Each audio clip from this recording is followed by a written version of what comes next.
It's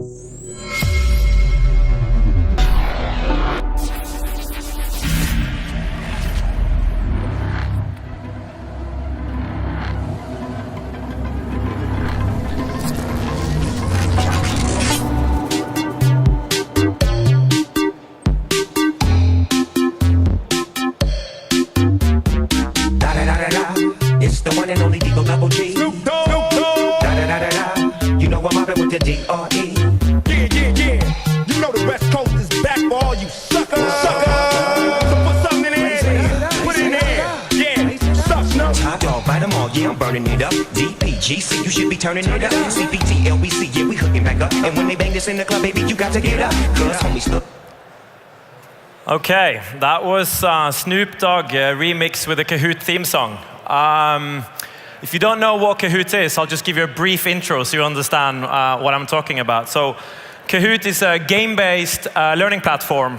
Last month used about 35 million active players in classrooms around the world, predominantly in the US. We had about 1.2 million people signing up to create games to challenge others.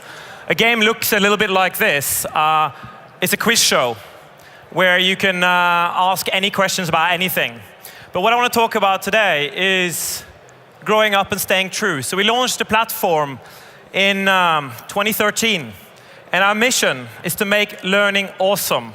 Our burning goal is that we really want to make learning awesome. We want to make it something that everyone connects with to unlock their deepest potential.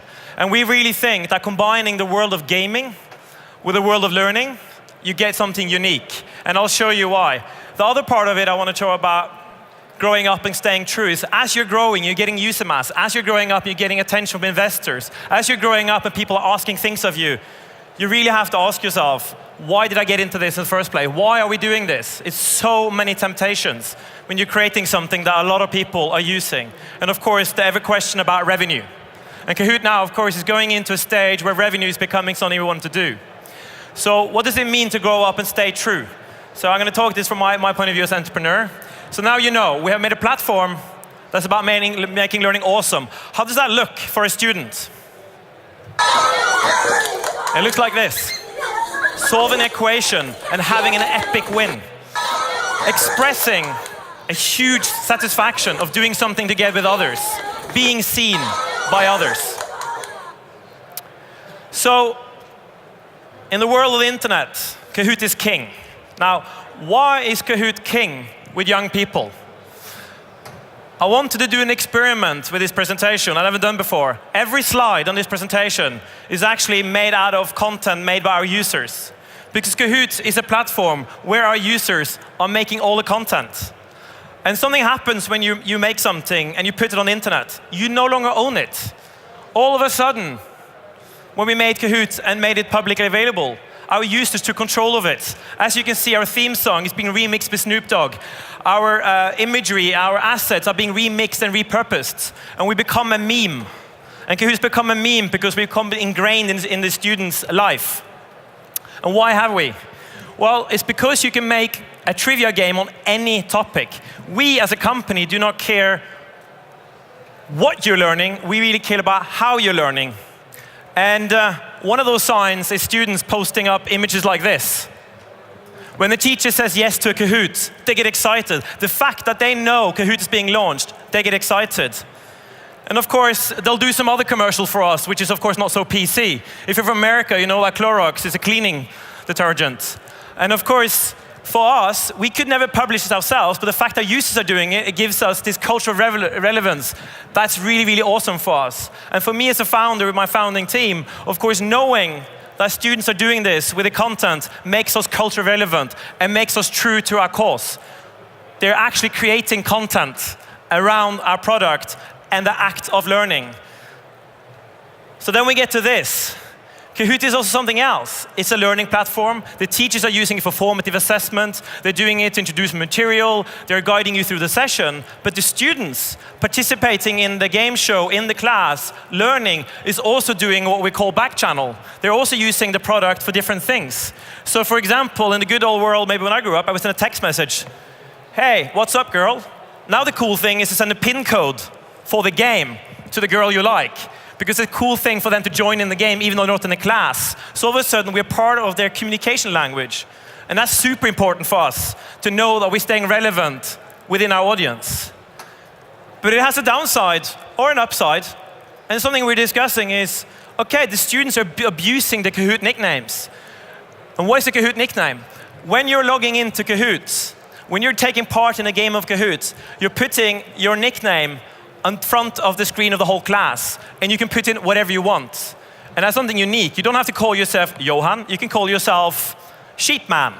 And of course, being anonymous and taking part is something that you're giving the students to be able to take more participation. Maybe you wouldn't put your hand up normally, but I can do it through Sheepman. I'll put my hand up, I'll do things, I'll be part of the game. But of course, it also means you can put abusive names. And for us, giving them this ability to both have the trust of putting up a naughty name and a good name also makes it more exciting for them. I can do something, I can do something, I can do something that's a bit naughty. And the funny thing is, that action of being allowed to actually break the rules in front of everyone and being seen is a huge thing for them. So then we get this bad press, maybe it's good press.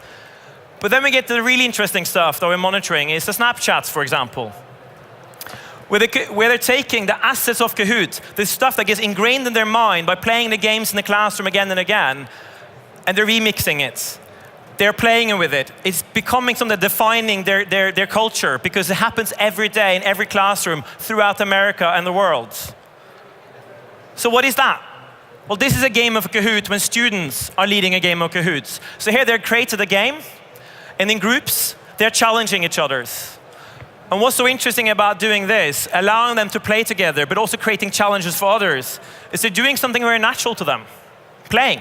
Our first language, the language we were given when we were born, is play, right? Before you have another language, you're playing to learn. And it's so natural to them. And the second, you're taking the gaming culture and you're putting the playing together and you're putting it into lecturing, you're getting this self-initiated playing. That's super exciting. And for us, of course, it's a language that also adults know. So they can recognize that the students are learning because they're playing and it's a material they like. So for Kahoot, it's important that the playing doesn't only happen on digital devices. We love the fact that it also happens on pen and paper and it's transferred into the Kahoot sphere. And for us, we call this most political correct image. Because you're seeing pen and paper, which means the older teacher thinks it's really good, they're using pen and paper. And of course, the students love it because you're using a digital device. For us, as a company, we knew we were doing something right when the old and the new met each other. We knew that for us to make this into truly a global phenomenon, it has to be part of the total culture, not just the tech culture, but the actual total culture, which is learning, which goes throughout society and is with any device and anything that's going on. So I thought I was going to show another thing that we're then doing and they're looking at, which is really interesting, is that as the students are creating Kahoots with pen and paper, or in this instance, on a device called Remarkable, that's actually launching in a few hours out of Oslo, Norway. They're using handwritten, the hand and the written language, and they're using the the offline assets to create online games. And you know why they're so interested in doing this? Why is it that they are wanting to make learning games? It's because of this thing. When you're top 5 in Kahoot. So another thing we did to make us relevant, we don't create losers. In a game of Kahoot, only the top 5 are rewarded. If you're not in top 5, you know you're part of the losing bunch. But being part of top 5, being part of that group in your class, being top 5, is such a driver to have fun. Students actually like to be competitive. Even though we think they're not, they like it. Because when we're playing Kahoot, they love it. This image here was first launched in 2014. And of course, as you know, it's an image of a famous movie. And then it's repurposed as a meme about Kahoot. And it has millions and hundreds of thousands of likes. And the point of that is they keep coming back to this moment, this feeling of grace when I'm top 5. The other part of it that is the most touching and a real thing for us. This tweet is from yesterday. Here you're seeing Shelley using Kahoot to play a game with her peers over screen sharing because she can't take part in normal class. and she's using an adaptive switch on my iPad to play. And that's the other part of Kahoot. We want everyone to be part of the game. So to stay relevant, our students love the fact that everyone taking part, even those who are not in the classroom. And in Norway, we have a company called No Isolation, which we love to work with, who are doing the same thing, putting small robots in the classroom to take those who are not part of the classroom to be part of it. Because this is the other part that students love, to be part of something bigger than themselves. So on that note, as an entrepreneur, as a company, it's been super important for us to be part of the co-working spaces, to be part of the co-creation culture of the startups. Here is from our office backyard of Mesh Norway, where we are Oslo office. We're also part of Trampery and Big Al in London and Capital Factory in the US. And what keeps us true, I think, as well, is to be part of this culture of sharing, this culture of networking. When we're faced with big decisions, it's really nice to go in a cafe and hang. But it's another part of belonging. And that's when we had an article in New York Times, and I tweeted, because someone sent it to me, I really, really want to read it, because you don't get the New York Times in Norway. Andy Weissman, who is an investor in one of our biggest competitors, sent it straight to me and said, congratulations, really awesome. And knowing that we're part of a community where even our competitive investors are paying attention to us is because we know they're doing it because they really, really care. They really want to solve the same cause as us. And we love the fact that we're part of a community where even the fiercest competitors are collaborators. Like we did with Quizlet, Andrew Sutherland out of Quizlet. We went sailing with him. He's our biggest competitor, yet we went sailing to meet Linda, who is a teacher who's using both our products. And sailing with her and understanding we're part of an ecosystem, that we're part of solving the same problem, and we're doing it together, all of a sudden this rivalry disappeared. And I can say, I think Andrew is now a good friend of mine, and we have sailing together, and we have this passion for solving the issues of learning and making it awesome together. And the funny thing is, his image he took of me sailing in front of the Golden Gate became a front page cover, not front page, a front page story in a sailing magazine. And the funny thing about that, of course, is they are talking about our passion as entrepreneurs to using sailing as a methodology to come together, as a way of learning something from each other, and this idea of sailing where it's actually collaboration that matters. That's what we did. We discovered a friendship through sailing. And that's why I decided to donate the only boat I used to own, which I now I have 2 boats. But this is my passion. This is my sailing boat called X99. It's going to be called Entrepreneurship 1. It's going to be filled with technology from Ocean Volt, which is a Finnish company, electric. So it's a zero-emission sailboat. It's going to have a drone from Stalker. It's going to have an underwater drone from Blue Eye. And it's going to be available through the Mesh community, so people can book the boat and go out and get to know each other. So they get inspired in the same way I got inspired to meet my competitor, how we formed a friendship over a common cause. And I really think more people should do the same thing, should join the movement and find areas where you can meet and collaborate. Because that's really what makes us true. That's really what makes us stay focused as entrepreneurs, is that we have the same passion. We want to solve the same problems. We want to right something wrong. And it's so easy to look at your competitors as purely competitors, yet they're also opening up your markets. I think within EdTech, which we're in, the market isn't opened up yet, so all of us are pushing out a bigger market. And for us, staying true through sailing, through skiing, through collaboration is a key thing. So that brings me to the next thing. So of course I'm going to use this stage to also achieve my goals. We have a big need. We need great talent. So if anyone out there know anyone that like to join Kahoot, we need someone to head our products. We need someone to head our marketing. We need great data engineers. We just need great people because we can't do it by ourselves. That's why we turn up for conferences. That's why we're co-working spaces. That's why we keep on sharing our story, because we're so desperate to get in touch with smart people.